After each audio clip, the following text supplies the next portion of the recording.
plongé dans la miséricorde divine, sachant que tout homme en est l'objet. Comment le disciple ne serait-il pas l'homme de la miséricorde? Ne l'être pas serait nier ou accuser l'attitude de Dieu.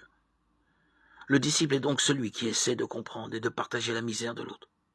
Toute misère l'interpelle et le concerne.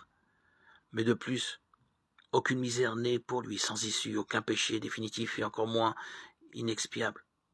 Un homme ne se juge pas sur ce qu'il a fait, mais sur ce qu'il est capable de faire.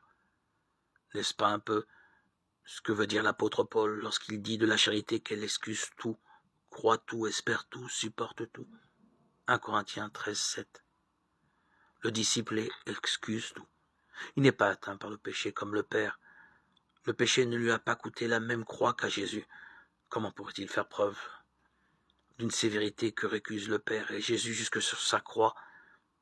Comment savoir aussi ce qui se passe dans un cœur?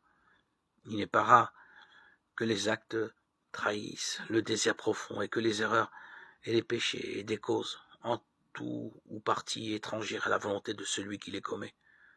Aussi bien le disciple ne se contente-t-il pas de regarder l'autre, sachant que son regard s'arrête à la périphérie de son être, sans le pénétrer jusqu'au cœur. Il fixe son regard sur Dieu, qui, lui, voit le fond du cœur. Et il découvre que même dans le pire des cas, Dieu a estimé ce cœur à une valeur telle qu'il a jugé bon de lui envoyer son Fils pour lui proposer la miséricorde. Fort de cette constatation, le disciple ne s'érige donc jamais en juge.